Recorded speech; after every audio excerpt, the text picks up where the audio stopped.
This is Tala with Drive-thru Therapy. Thank you guys so much for joining me tonight on another episode. And as always, I'm grateful for your support. And I truly appreciate all the time that you might spend listening to this podcast.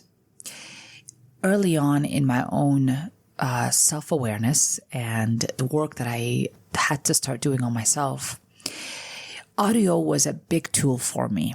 And repetition, of course, was a big tool for me. And so this is what I provide in this podcast for you guys is listening to a topic over and over again, but also being open. I mean, that's your part now, is to be open to what you're receiving. Be open to it as innocent as a child with no suspiciousness. Receiving this information can help you get to where you want to go. When we start to listen, but as we're listening, we're discriminating, because your brain will do that. We'll say, no, I can't do this. This won't work. I've already tried this before. And we start to have resistance towards this information. This is where we become much more ineffective towards our own transformation and self-work. I want you guys to do just your part. I will do my part in presenting the information, but your part as a listener and my part as a listener is to receive the information that could be very healthy for me, just receiving it like a child, doesn't question it, just kind of looks at it and says, okay, how do I apply these ideas, these concepts, and make them into life, into action? So just keep that in mind. This has worked for me tremendously in my own self-transformation. So I'm so glad to be able to deliver this in the way I'm delivering it to you guys. You can listen to any of these episodes. They are timeless in nature. So they're no special order. This just depends on what you're dealing with in life and what you want to work on. And it's a start to help you to research and continue studying in that area that you would like to expand on. So for example, if you think you have a loud mind, you can listen to the episodes that I have on quieting the mind. And also, if you feel the need to continue researching whatever topics you might find relevant to your own life and your own transformation. That's really the purpose of this podcast, to help you on that journey. It is a tool. And for me, it was a big tool to listen over and over to certain topics as a way to condition my mind to rehearse or apply this information into action. That was my part, to apply it into action. So just keep it in mind. If you have any suggestions for topics, I love to hear them. Send me an email. You can send it at TALAIBRA8888@gmail.com, and I will gladly incorporate it in one of those episodes. So I appreciate that. I definitely appreciate your input. Now, tonight's topic was a suggestion from one of our listeners and a good friend of mine, and I thought I would just definitely incorporate it because I never really talked about workaholism. And workaholism, as any ism is, like alcoholism, chocoholism, whatever ism, all those are something that has tipped off balance, is another way to say that. Now, I'm going to define what a workaholic is so you're very clear on that. So if you are on the fence whether you think you're a workaholic or you think another person's a workaholic, you're definitely going to be able to put your finger on it today. And a workaholic is defined as a person who is a compulsive worker, a person that needs to work beyond the need for money. They might work longer hours, even if they're not asked to do so, or even the job requests or wants them to do that. They'll usually never take a day off. I mean, you know that person, right? That never takes a day off. They might rush to work on weekends, even if they're not asked, or rush to work very early in the morning and stay, like I said before, late hours. Now, the analogy of workaholism was actually supposed to be an analogy with addiction to alcohol, so alcoholism. And this kind of was termed in the 1970s. It is very important to note at this time that it is in fact an addiction. And I'm not in any way saying that it is not an addiction to work. But today we're going to go a little bit deeper and humanizing this idea of addiction, because a lot of us don't think we're addicts. A lot of us don't think that we can't control something. And we won't admit that sometimes we are compulsive in the way we respond to our commitments to work. As any addiction would do, an addiction is a way to relieve ourselves temporarily from a deeper problem that requires kind of a longer term solution. But since most of us are not early on not really aware of how to do things, and we, depending on our upbringing and what we've learned, we may reach for something outside of us that we think we're able to control, such as work, right? It's more structured. We reach outside to solve a problem that's supposed to be on the inside. I want you to keep that in mind. Any addiction is an attempt to do so, one would say. So, I mean, if you have an addiction to food, it's an attempt to solve a problem short term for a problem that's on the inside.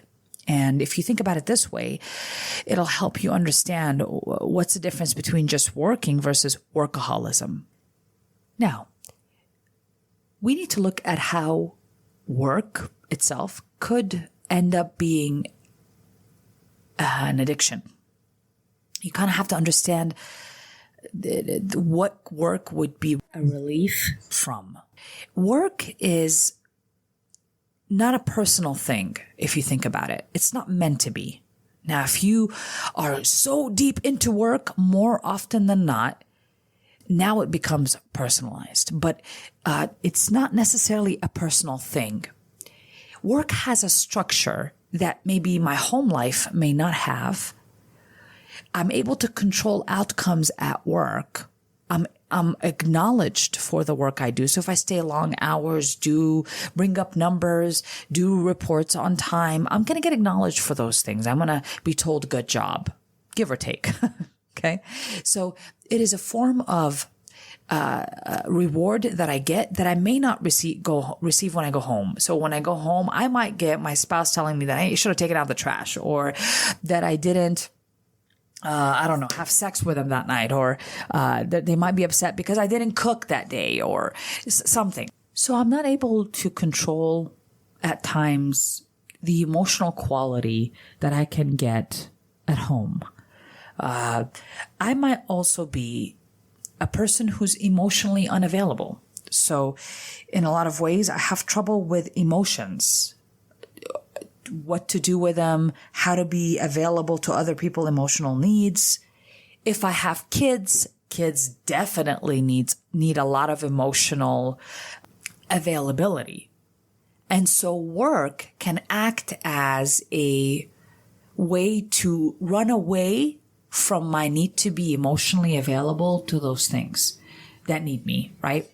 To my home requirements, confronting maybe the kind of marriage I have, the relationship with my children.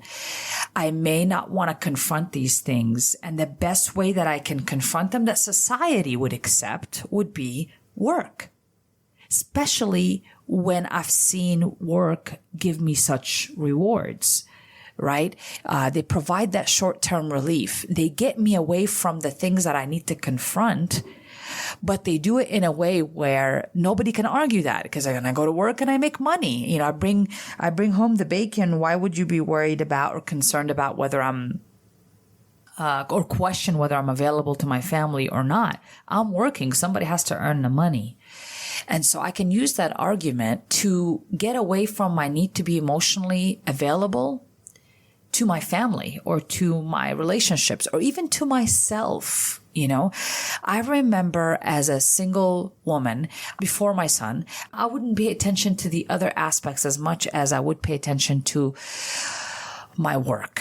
I mean, I think my work ethic was pretty strong. I was at work. It was, I might have worked later. I didn't have much to go home to, if you will. And so it was easy for me to go into work because I was needed there. So the feeling of being needed was at that time rewarding for me. It filled up that space, although temporarily it filled up that space, and it became tempting to continue to rely on that form of reward system. Again, it's a temporary patch up is what I want to get to. So work becomes used in a way that it is not meant to be utilized. If you want to know whether you're a workaholic or not, you're using work for a different type of emotional building that it cannot do. So for example, if I don't feel valued at home, I go to work and I feel more valued there. I get more attention and acknowledgement there. I feel a sense of control there. So work fills up these holes for me, although temporarily they do fill up these holes that I need to confront so I can live a healthier life, but I keep avoiding by going to work and getting these needs met. So it is not meant to, any ism is really not meant to solve the problem we're asking it to solve. In order for us to deal with workaholism, we have to now start confronting what we're trying to avoid with it. This compulsive need to work, this off-balance need to work, that's the part that's, if you think about it, is destroying the time that I spend with my family. My family will notice, but I keep saying that I need to work, that I need to bring the money. So I shut them down early on. I shut them down and tell them, well, you're not allowed to need all these things from me because I am working and I'm making money. So again, this argument will only work so far because eventually, they're going to realize that you're not there. They're going to realize that you might be physically there, but emotionally, you're not there. And relationships will be impacted. Your relationship with children will be impacted. And later on, when you retire and you've got no more work, oh boy, oh boy, oh boy, now becomes the big old fight. I can't tell you how many times I meet people that are retired that don't know how to enjoy retirement because they have nothing else. There's nothing else that they've worked on when it comes to the relationship with themselves and others to work on getting their feeling of value, their feeling of groundedness, that they actually just really resist and feel depressed when they retire. They don't know how to feel valuable, worthy when they retire. Again, we're filling up a lot of spaces emotionally with work that they're not supposed to fill. That's why I'm going to reach for more and more and more. And I'm going to ignore or avoid the things I need to confront within myself, right? Because in reality, it's really the things about the inside of me that I need to confront. Why am I not emotionally available? Why does it hurt for me to be emotionally available? Why do I avoid the days off that I need to have? Why do I avoid making boundaries with work that I should make, but I don't? You know, why? Asking myself these really difficult questions will help you confront what needs to happen. Nothing can be done unless we admit its presence in us. If we continue to justify, like, I really need to work, I really need to work, then nothing's going to change because you don't think it's a problem. But when we identify that it is a problem, when we identify that the relationships that we're trying to build aren't really strong enough, right? Work won't be there on my deathbed, friends. Let me just tell you this now. This is my philosophy. Work won't be there on my deathbed. What I'm going to be surrounded by, I hope that I'm going to be surrounded by my child and my grandchildren, be surrounded by family that I love, friends that I've made. I want to be surrounded by these people on my last day on earth. That's what's going to show up. Not my coworkers, not my work, not my bosses. They're not going to show up on those tough days. It's my family. And to me, that keeps me grounded. It keeps me from trying to think that work is going to fill anything else that it shouldn't fill. I have to keep that line and that boundary pretty clear. But it took work, and it took firstly acknowledging that I have that in me, that I have the need to work. Also, workaholism could make me justify my need to exclude certain things that are important in my life, such as the emotional relationships that I have with family, the quality time that I need to spend with family, and all those other things that matter. More importantly, the relationship beyond work that I need to have with myself. I need to find my value through the quality time I spend with myself, but I'm not doing that when I'm a workaholic. I'm just working and I'm only finding myself valuable at work. Beyond that, I'm not confronting the relationship with myself. That's probably the most important thing that needs to be confronted, the relationship with myself. When am I using work to fix in myself? But it's going to be a temporary fix because, again, come retirement, what am I going to do? How am I going to get all these rewards? If everything I'm trying to build, which is family relationships, they're not going to sustain. They're not going to hang around if I'm not emotionally available.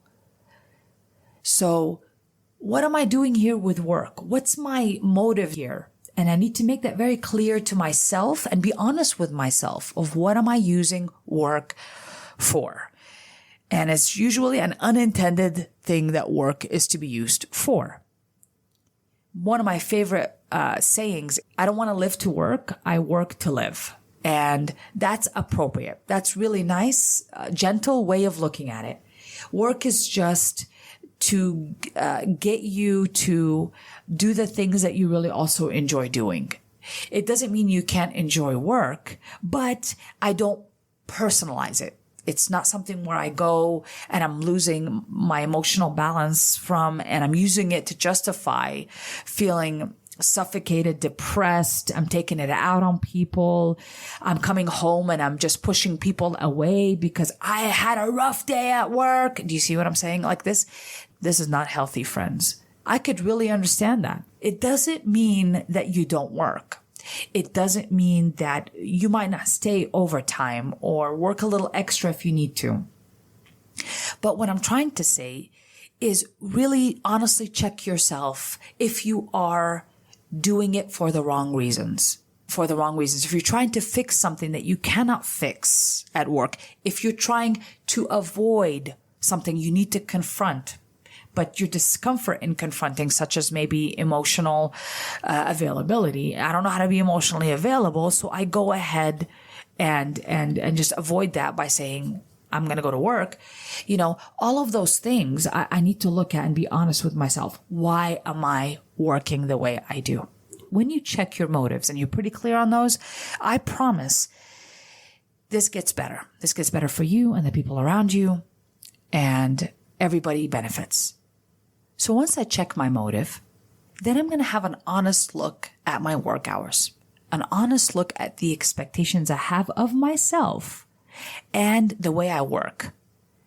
Does work really require me to do the things I am doing currently? Does it require those hours? Does it require me looking at my phone every second after work? Does it require me going in on weekends? Or are these fears that make me go in on weekends because I'm afraid that my boss will fire me, or that I'm afraid they won't think I'm valuable? Is it I check my phone because I'm also afraid to not be valuable to the work environment, and I want to control, how I'm being seen. And so it leads me to overwork or overtake responsibility for things I'm not responsible for. Listen, unless I'm on call, most of the time I will not be looking at my phone, my work phone. It's a good boundary to have. Every once in a while, if I do have time and there's nothing to do, I will be checking my phone, and then I make adjustments accordingly. Like in my case, if I have spots that are open, I'll go ahead and call people that are waiting on the waiting list, so I can just send them a quick message, say, hey, it's open if you want it. But that's about it. That's really the most of it, because I do like my quality time with family. I remember I had a really important supervisor that kind of changed the way I perceive this. And I asked him, why don't you stay late, or why? He always leaves on time. 5 p.m. he's out. And he says, well, this is the time with my family. He doesn't mess with the time with his family. And he said that with such a straight face that I really found that at the time just so strange that he got just so much relief and didn't care about what other people thought. He just left at 5 p.m. He didn't care if that whole building was burning down. He just left every time at the same time. And that was wonderful. If he could do it, I thought I could do it too. It really changed the way I do things in my life. And I'm glad I was able to observe that in somebody else, to think it is possible for me. And today, that's fairly true for me.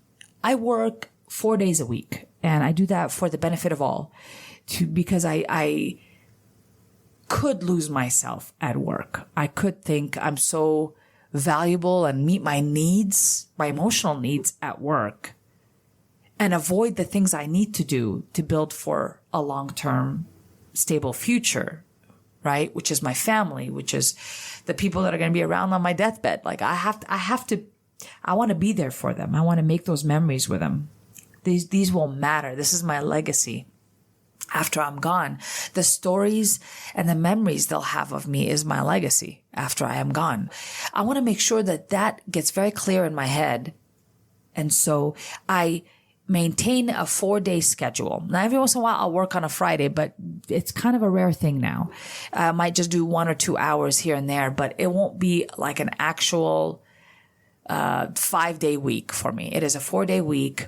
I do the best I can to serve the people that I have. And luckily for me, it works out. And they also, from work, benefit from that because I'm refreshed. I'm emotionally available to do the work I need to do because I cannot exclude myself and my availability out of that work I do. You know, if it was a different kind of job, maybe I don't need the emotional availability. But for this particular job, as a therapist, I do definitely need to be available to listen and not be bombarded by my own needs. And definitely not play out my needs with my patients, right? Because we want to be ethical here. So I don't want to meet my needs with them. This is really important for all of us. And also this is something that I deal with myself. So it's really a personal thing for me to make this episode. I want to make sure that you don't go through the regret that I hear people going through when they come in my practice and they've already retired and they regret the time that they spent on work because work wasn't there when they were alone. They found out, more importantly, that the relationship that they have with themselves wasn't developed. They didn't have anything else except work. That's pretty alarming for me. I'm grateful to see it, but at the same time, it breaks my heart to see it. Because I don't think they ever meant that. I don't think that was intentional. But they were attempting to solve a problem in a way that maybe previously it was solved the same way in front of them. So they assumed this is how you solve the problem. You know, if you have a workaholic parent who basically shoved a rigid work ethic towards you as a child, more than likely, you're going to participate in that. It's going to be a way to solve a problem. And again, it is tempting, but it is a short-term relief. It is avoiding something that we need to look at deeply. And so when we start looking at ourselves deeply, we are going to have a deeper, more fulfilling life. More fulfilling life. Your family needs you. More importantly, you need you. And work is or can take up a lot of time. I mean, if you want it can take up as much time as you like. But is that the right thing to do for you? Will that sabotage what you're trying to acquire, build, develop? Is it going to sabotage all that for you? And those are the honest questions you need to ask. I hope this finds you well wherever you are, and keep looking and examining your life. Work is not the whole thing. It's not the whole piece of pie. It is not what we are taught it to be. It is not our value, our purpose in life, our soul path. It is not those things. You are much bigger than that. Much bigger than the idea of work. Much more vast and expansive than that on the inside. So please make sure to treat yourself as the expansive, deep being that you are. the never-ending being on the inside that you are. Work cannot mean all that. If you look at yourself with that depth, it cannot mean all that. And that's probably a good thing. So let's keep it there. Let's keep it there. You are not going to go poor. You're not going to be homeless if you don't work with balance. Your children are not going to starve. I mean, these are things that we tell ourselves to continue to avoid. Now, if in fact you have to work 2-3 jobs to sustain a family, I understand completely. That's not who I'm talking to today. I'm talking to the people that are overdoing it. The people that they know darn well they can survive with a lot less work and a lot less time at work, but they're just not doing it. They're kind of avoiding what they need to do, which is be at home, be emotionally available, or have a relationship with themselves. They're avoiding all these important milestones and focusing on work. I'm talking to those people today, right? I'm not talking to the individual that's just needs to work because, I mean, life is tough. Single moms are below poverty. Most of them are below poverty line. So they have to work at times multiple jobs. So that's understood. But just take a look. Be honest with yourself and let's work on this. Let's confront the things that we need to confront that we've been avoiding for some time. This is a time where I do want us to go and see a therapist. You can also seek spiritual counsel as well, like a pastor, a priest. Those are also very important tools. I'm just kind of saying at this point, we do need to have a different perspective to where it allows us to look deeper at our life, to really examine what we truly want, but what we're subconsciously doing that may not match what we actually consciously truly want to do. So if I want a great life, I want an emotionally fulfilling life, but I'm a workaholic, friends, you're not in alignment here. You're not doing things to match. The actions do not match what you consciously want. You're going to sabotage yourself and what you're trying to build. Notice that there was no talk anywhere in this episode thus far whether I like work or don't like work. And many people might argue, what if I love my work? I love to be there. I love to be. This is absolutely not addressing that. Gabor Mate says it best when he says, the difference between passion and addiction is that between a divine spark and a flame that incinerates. And I think that is perfectly said. What he's really saying is that, look, I can be passionate about my work, right? I enjoy it and I can speak from my own experience. I love what I do. I love what I do. I love to be part of somebody's journey, sitting across from them and listening to their story, being with them on their worst day, as well as helping them through their successes, being on their journey when they express fear or sadness or loss. I want to be with this patient whenever I'm needed in that moment with them. I want to be there with them. So I'm very passionate about it. It even seeps in my off hours too at times when I'm doing this podcast, because I enjoy it that much. I've learned to transform things about myself and I believe in change. And that is why I do this podcast. I know that we are capable of it. Anybody is. If I could change, you could change. And so it's a passion for me. But it is also just as wonderful today that I have a relationship off work with myself that is emotionally available to myself, working with myself, having fun with myself, as well as having fun with others, enjoying others, spending time with others, being emotionally available to others. I really think that is just as powerful to me as being at work today.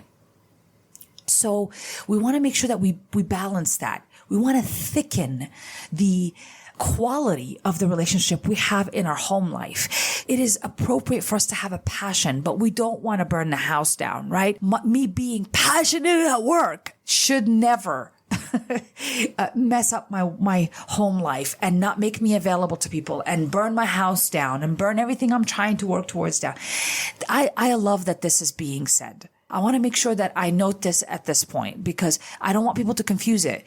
Sometimes we do work and we enjoy work, and this is appropriate for us. But there's a difference between a passion that provides a spark in our life rather than it burns the house down. Know the difference, because it's sometimes a very thin line and I can't tell. But it's always in our motive of why we're working. If you're really asking that, you can definitely identify that for yourself. Okay. Finally, I want to make sure that everybody gets this one piece of tip that you could just use today. Okay.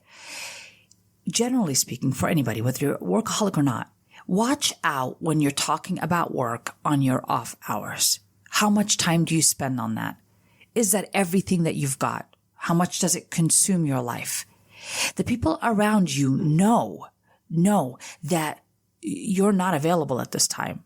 They might even want to help you solve and listen to you talk about work all the time, just so they can have you back and available to them.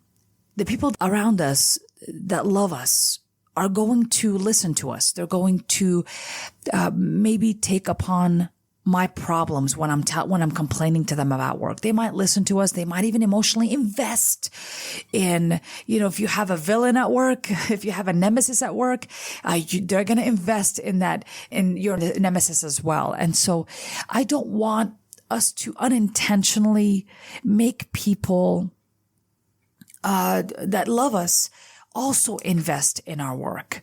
Be careful what you do on your off time. Whether you talk about your work or not, make sure that you're doing it consciously and that it is not something that is done, without your knowing and not in a very thoughtful way to where it incorporates emotional investment from other people and it takes away that person emotionally. But when we love a person, they come back from work and they're complaining about work and they're not emotionally available to us and we need them.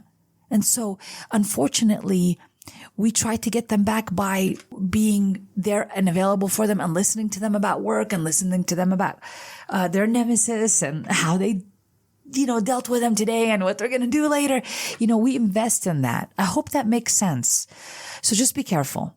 The people that we love don't really want to tell us stop talking about work. They don't want to be that cruel, right? But I bet you they really are thinking it.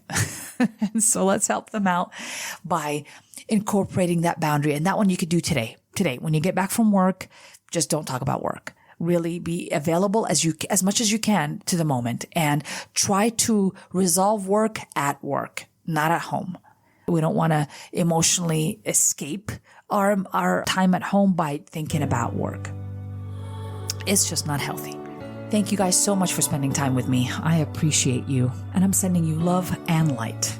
Here to encourage you to look at your value beyond your productivity. This has been an episode of Drive-thru.